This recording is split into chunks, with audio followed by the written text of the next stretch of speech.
to day 7 of the 21 Days of Branding course. This is Orifunke Lawal speaking. I've been looking forward to day 7 because it means that we've spent at least one third of our time in the program. And for me, that is something worth being happy about, isn't it? Today, we will continue our lesson on brand competitor analysis. Yesterday, we started, and I mentioned that because it was quite lengthy, we had to break it down into two parts. Today, we're going to be concluding on brand competitor analysis. As a recap, we learned what a competitor analysis is yesterday, and then you also learned who competitors are. We learned why you should understand your competitors and why you need a competitor analysis.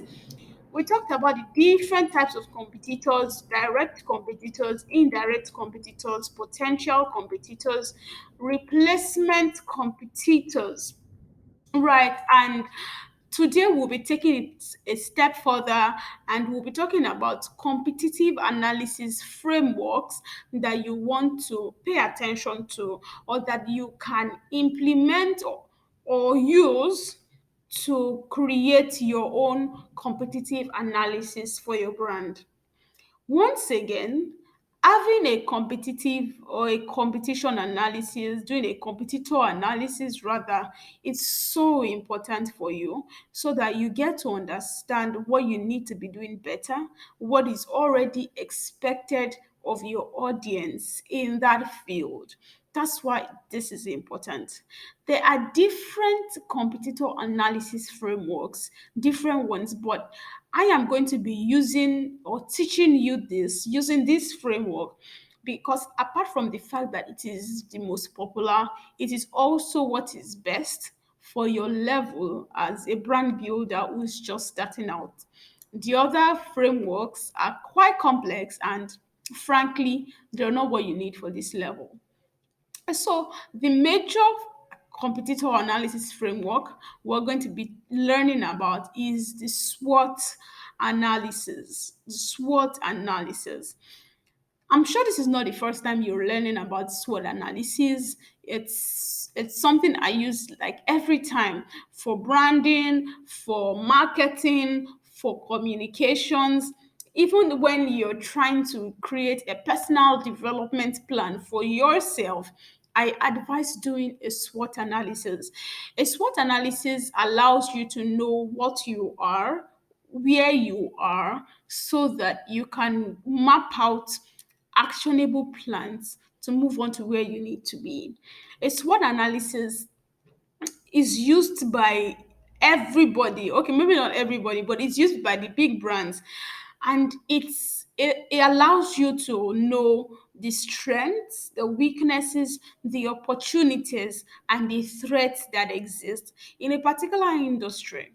So now you're not yet doing a SWOT analysis for your own brand. We're going to come there, but you're not yet doing a SWOT analysis for your own brand. You're going to be doing a SWOT analysis for your competitor brands. And that I know is a lot of work.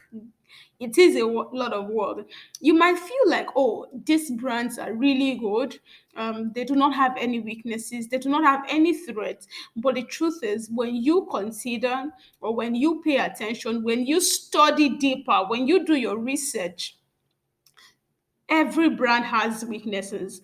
We just have stronger brands who have been able to leverage their strengths to overcome their weaknesses, get opportunities to overcome their threats. So they don't seem like they have issues in the field that they're playing in. But this exists for every brand, and it is something you need to pay attention to. I also want you to realize that when you're conducting a SWOT analysis, you're not just thinking wishfully, oh, this brand is this thing, this. No, you're doing a research. So some of this researches you're going to be conducting on these people, you would have to visit their websites. You would have to go on Google, search them out to see what people are saying, to see to see what people are mentioning about them, to see the things that they've done, to see the other publications that they've been in. You want to check their social media accounts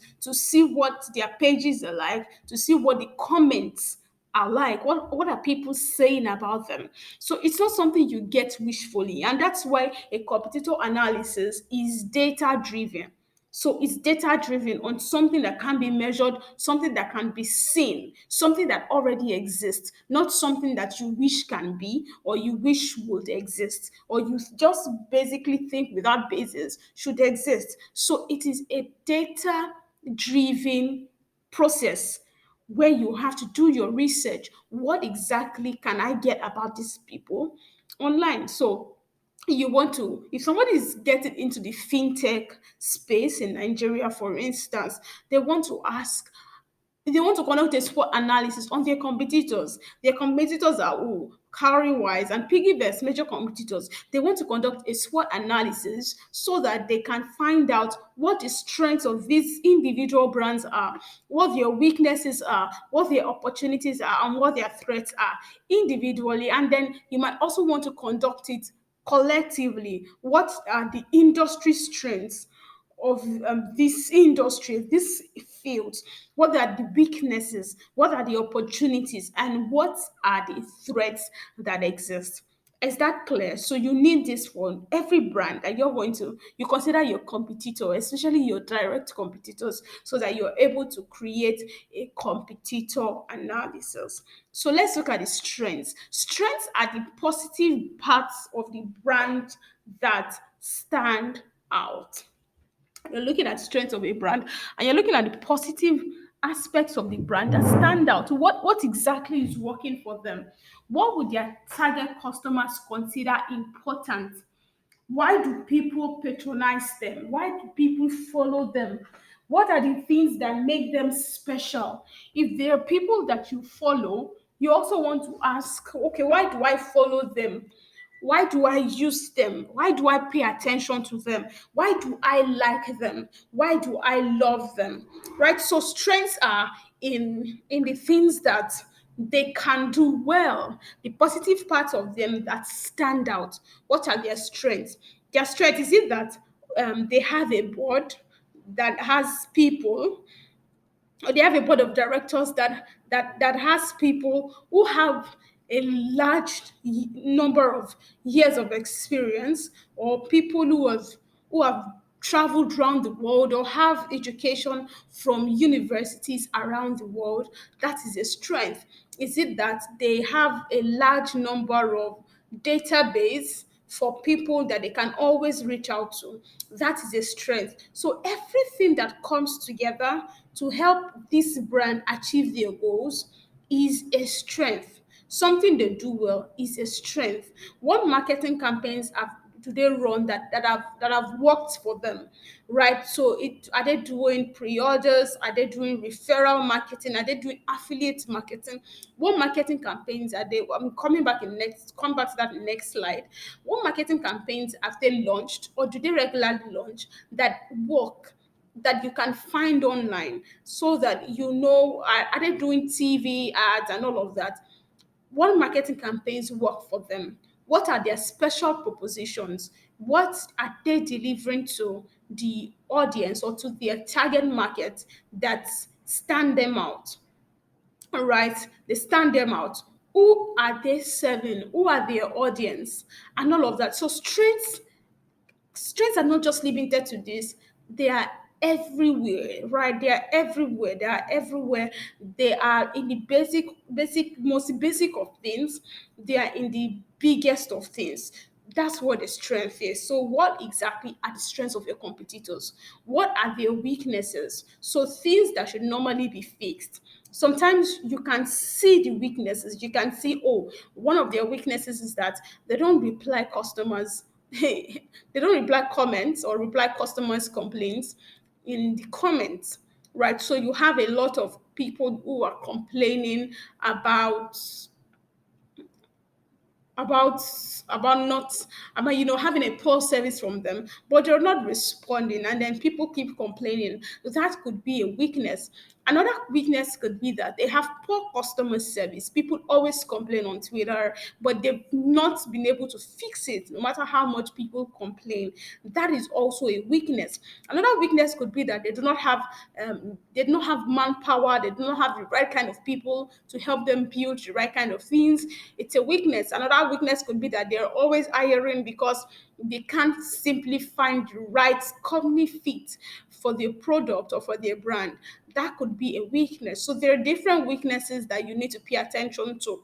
And the weaknesses are also things that can affect perception or acquisition wrongly. So if something can affect the way people buy from you, if something can affect people's buying from or into you, it can stop them from buying from you. It can give them a negative perception about what you do. It is a weakness, right? And it can be taken advantage of by other brands. When you're doing a personal SWOT analysis of yourself, when you're doing a personal SWOT analysis of yourself, you would also need to identify the weaknesses for yourself so that you do not leave loopholes for your competitors to take advantage of, because your brand has weaknesses as well. And somebody who considers you worth it would pay attention to that and who want to take advantage of it. So weaknesses can be loopholes, and their weaknesses are loopholes rather, that can be taken advantage of by other brands. So opportunities. For every strength that a brand has, there are opportunities or corresponding opportunities by virtue of that strength. For every strength, for instance, that you have as a person, there are opportunities that exist to you because of that strength.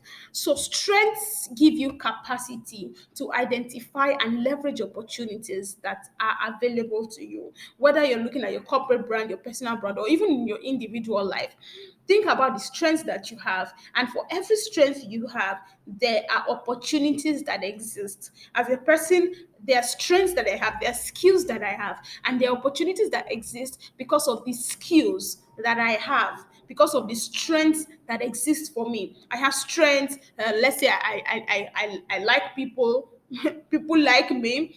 That's a strength for me, and it gives me opportunities. I'm able to build for people easily, to help them, because of course you can't help people who do not like you. So that's an example of strengths and opportunities that exist. So for every brand, for the brand you're going to be doing a competitor analysis for, you want to understand their strengths and you want to understand the opportunities that exist in that market because of the strengths that they have. So let's assume that it's a, for instance, let me use Carry Wise, because it's a recent example, a recent case study. And Carrywise recently got their SEC license, and if you don't know what that means, it means it's like an official license that gives them the go ahead to be able to take investments and all of that stuff. It's so important if you are serious with getting investments from people in Nigeria. So they just got their SEC license, and that is a strength. So somebody coming into the game needs to see that as a strength for them. And because of that strength, it means that they have opportunities. They have more people who can trust them, especially on the higher age side, who can trust them because they have a license. So there are people who don't care, who may not care, or they don't have a, whether they don't even know the meaning of that license. So it might not be a problem. But there are people that care, people who are older, more educated, people who are more knowledgeable about how the finance space works in Nigeria. So those people need to be reached, and that could be an opportunity. So because they've gotten this license, they're able to tap into this market, and that's an opportunity. So strengths allow you to identify and leverage opportunities that exist to you in your field. Right. So chances that may exist because of the strength that a brand has. The more strength that you can identify for a brand, it means the more opportunities that they have, unless they're not serious, which is very rare. because for them to become strong, then it means that they have a lot of things in place. So the more strengths that you can identify for yourself or for your brand, the more opportunities that will also abound for you. Do you understand? So let's look at threats. Threats are problems that may exist because of the weaknesses that the brand has. So you know strengths and opportunities are together. It means weaknesses and threats are together. So while you have weaknesses, there are threats that exist in that industry for you. So, or for the brand. So if the brand has let's say that one of the weaknesses of the brand is that they do not have an SEC license, right? What that means is that they have a threat. The government can wake up tomorrow and decide that you people don't have so and so and so and so license. You won't be able to operate or carry out your operations in this country. That is a threat because of the weakness that they have. We often think, weaknesses are flaws. Yes, to a large extent, they are flaws, but weaknesses are things that should be fixed. And if they are not fixed, they have corresponding threats. For every weakness that you have, there are also threats that exist for you. Do you understand? There are threats that exist for you for every weakness that you have. So, what are the weaknesses that this brand has? What are these things that that should be fixed, that should be paid attention to? And for each of these weaknesses that this brand has, what are the corresponding threats that they have? If they have poor customer service, it means that they will be losing customers. So now how can you leverage on that? You can say because this brand has poor customer service, and then they likely will be losing a lot of customers, and people will be talking evil about them on Twitter, and they're always complaining. We are going to leverage personally on customer service so that we can get more customers. Do you understand? That's an idea of using turning somebody else's weaknesses and threats into your own strengths and opportunities. I hope that's clear. Moving on, let's look at marketing. Marketing is wide, but in very basic terms, so that you can understand, marketing is the process of finding, gaining, and retaining new customers. That is the long and short of marketing. So when you're talking about marketing proper, it means a process or a combination of processes that aim at gaining, finding, and retaining new customers. So you see people who are in the marketing positions in companies, people you call, let's say, marketers or head of marketing, marketing executives, whatever it is that they may be. The responsibility of these people is to identify new customers, new potential customers, to get them to become customers and to get them to stay as customers. And as a brand builder, while you learn how to build your brand, this is also something you need to learn as well, because you want to gain, you want to identify, you want to find, you want to retain your customers. So brands use different marketing tactics, or should I say strategies or schemes. I think that's a better place to get new customers and to retain the new customers, right? So some brands, one marketing tactic that some brands use is referral marketing. They get you to invite your friends, right, so that they can also get to enjoy what you enjoy. They get you to talk about what your services are. They can tell you to refer your friends with a referral code. They do sponsored ads. They run sponsored ads. Some people run TV ads as well because they want to acquire they want to acquire new customers. So they run ads. They work with influencers so that they can get more people from in the influencers tribe or audience. They engage in email marketing. Some people engage in SMS marketing. Some people engage in pop-up notifications. Some people engage in social media marketing. Yes, and content marketing. So they do all of these things, a wide array of marketing efforts, because they want to get and find new customers and retain them. So now your question is, for these brands that are your competitors, what are the marketing activities that they're engaging in? Do they have a website? Do they have a blog? Are they active on social media? Do they run emails? Do they do email campaigns and send emails like every week? Do they run ads? What exactly do they engage influencers? What are the marketing efforts that these people have?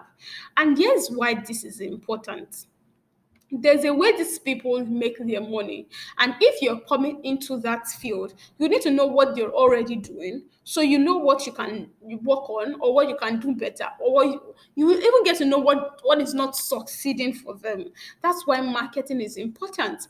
If you are like I used to be, and you used to run away from the word sales and marketing, honestly, unless you don't want to make money in in your efforts, you need to be very, very comfortable with these words. And I know how sometimes it's like, I don't like sales, I don't like marketing, but these people who are your competitors and are doing well, don't go and do people that are not doing well. Oh. People who are doing well, yes, people who are doing well, they're worth noting, and you want to find out exactly how they find and retain their customers. This is important. I hope that's clear. Pricing. So, what are their prices like? What are their prices like for the kind of things that they do? Do they have packages?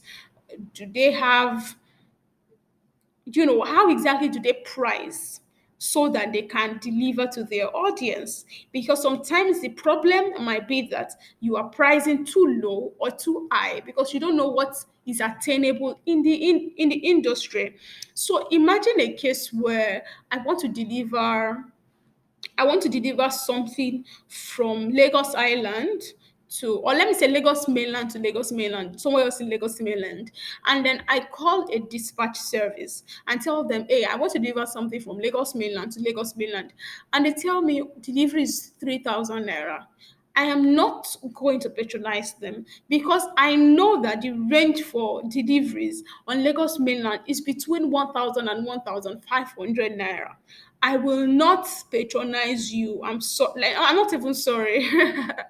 I'm not going to patronize you. So to me, it means that you are going to, or you don't understand your audience, or you want to rip me off. In the same vein, if somebody says, "Oh, we're delivering from Lagos to Osun State for 500 naira," I am going to be very, very scared because that is a price that is too good to be true.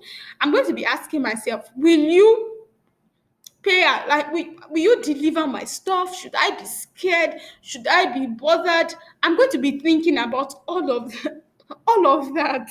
Right? So you want to know what these people are charging in the industry, so you don't charge too low and charge too high. Now, this can be quite dicey, right? There's certain cases where they might have different strategies. So this, like I mentioned in our last lesson, is not for you to copy, right? In understanding the audience that they have, in understanding their strengths and weaknesses, opportunities and threats, you will be able to know if they are working on a pricing that suits just their business or that fits the industry. Because sometimes people have different end goals for their marketing activities, and they could tell, most likely would tell in their pricing. For instance, a person who wants to sell to 500 people might want to look at selling at a lower price. Do you understand? Because they want to reach out to more people. But people, a person or a brand that's not keen on selling to numbers, or that's not interested in large numbers, they're interested in large income. They likely will increase their prices. So even if it's just 10 people that they can get per month, or 5 people, they know that they're getting their profit in millions, as against the other person who sells a low priced product and can sell to anybody. On pricing, whether you're doing a low priced product or a high priced product, it depends on what you are trying to achieve. That's why you should not copy. It depends on what you're trying to achieve. if you what you're trying to achieve is pretty different from what another brand is trying to achieve, even though your competitors, it gives you an idea, right? It gives you an idea of what you should set your pricing as. Of course, there are some industries. Like this works best majorly for services. So you design, you edit books for people, you design logos for people, you design apps for people, you write for people, whatever, your service-based business. And in service-based industries around there, you don't have an average pricing, so to speak. Well, you have an average pricing, but to a large extent it's pretty flexible. It's not like a product industry where you just know, if I'm getting this cream for this price, this is how much it should be if I'm getting it anywhere else, because there's a sort of industry average. So yes, you want to pay attention to the kind of industry that you're in, so you don't shoot yourself in the foot by charging too high or by charging too low. Let's move on to the next one, differentiators. What are the things that differentiate a company? What are the things that differentiate your competitors? For every competitor that plays in a particular field, they may be similar, but they have differentiators, and that's why people use them. That's why people stick to them. That's why people are loyal to them. We had the case study on Carrywise and PiggyVest, and we were able to understand how these things happen. Right, these things exist because they are clear differentiators. They offer literally same services or similar services, but they have clear differentiators, and that's why one person can say, "Hey, I am sticking to Carrywise." Another person can say, "Hey, I am sticking heavily to PiggyVest," and both are going to be valuable in their rights. They're going to be right in their own eyes, and they're going to be fine. So you want to find out the differentiators that exist for your competitors. If you can take it ahead, you look at your direct competitors, indirect competitors, your potential and your replacement competitors. What are the things that differentiate them? What can you learn from these things that differentiate them? Everybody must have differentiators. As a brand, if you do not have a differentiator, you can't call yourself a brand yet. Right? Because one of the things that stand a brand out, that define a brand, are differentiators, right? Because brands should be unique. Brands are unique identities. And for brands to be unique, they need to have a unique selling proposition, what you call a USP. These are called differentiators. Things that differentiate you from other people in your field who do the same thing as you do, things that stand you out. We're going to be learning about that in our next lesson. So, what are the differentiators? I've been able to talk about, your SWOT analysis, your strengths, weaknesses, opportunities, and threats. We've been able to talk about marketing efforts and campaigns and activities by your competitor organizations or personal brands. We've been able to talk about pricing. What are they? What prices are they getting, using? What pricing strategy are they implementing? What are their differentiators? Now, listen to me. There are likely more things you can pay attention to with respect to your competitor brands. Apart from this, there are more things, and it's your duty to pay attention to this. And this is why you need to be able to research. I don't know a brand builder, a serious brand builder who is not keen on researching or doesn't know how to research. You need to be able to do good research so that you can get the kind of results that you want. So now let's move on to the final section of this lesson, steps to take. Now that you've used the different competitor analysis framework, what are the next steps that you should take to get the kind of results that you want to get, or at least to set you the ball rolling for your brand? Number one, decide the products or services you provide that you want to do a competitor analysis for. So you deliver these products and you deliver these services. You want to decide, okay, this is what, or these are the ones that I want to do a competitor analysis for. It's going to narrow your focus and give you, it's going to increase your chances of getting success.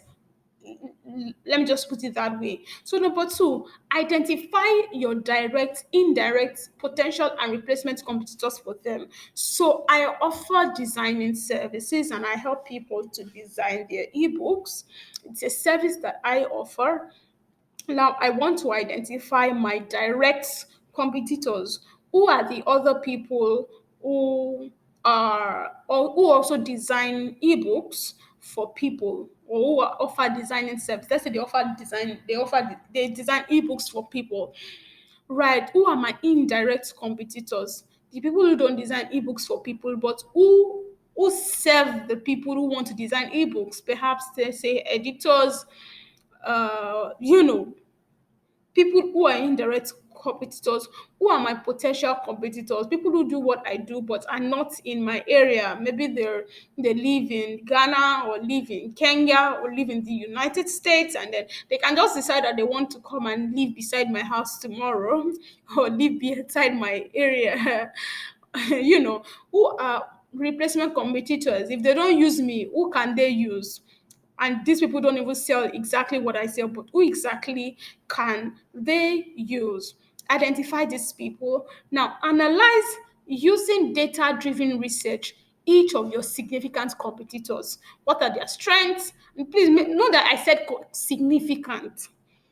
Significant competitors. You don't just analyze for every competitor that seems like, oh, they're selling what I'm selling. No, they have to be significant. By significant, I mean that they have something that you do not have, that you also need to have. They are, you consider, you know, they are worthy competitors, and they are, well, I consider there's some people who are worthy competitors. You pay attention to them, and there are people who are not as worthy competitors. It doesn't mean you don't pay attention to them, right? Because an unworthy competitor can wake up into a worthy competitor tomorrow. So you need to have your eyes on your competitors consistently. You can't slack and say, ah, this one, they're not on our level. No. Anybody who is a person can decide not to be on your level today and tomorrow they're on your level. Right. So analyze each of your significant competitors using data-driven research. What are their strengths, their weaknesses, their opportunities, their threats, what marketing activities, what are their differentiators, what are their pricing strategies, all of these things. Now, for every analysis that you make, you want to remember to take notes for each insight that you gain. Take notes, take notes. What am I gaining from this brand? What does this brand teach me? What are these brand strengths, and how, and what can I develop? Which leads me to the last point here. You do a comparison with your brand and highlight possible competitive ideas for implementation. A strategy is not complete if it doesn't have an action plan or action plans. After all the understanding, or we did a research, we did an analysis, we did this and we did that, there has to be an action plan for your brand. So you've done a competitive analysis for all these your competitor brands. The next thing is to do a comparison with your brand. So where are we lagging behind? Where are we moving forward? Where are we doing well? And how can we develop competitive ideas for implementation?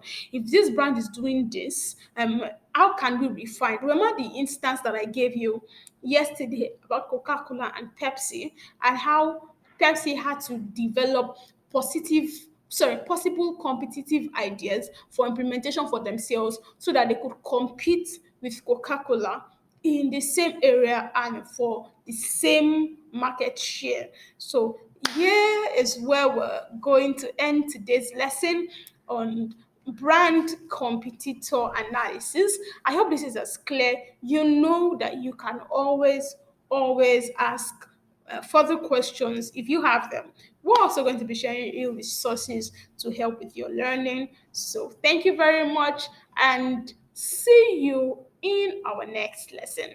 Bye.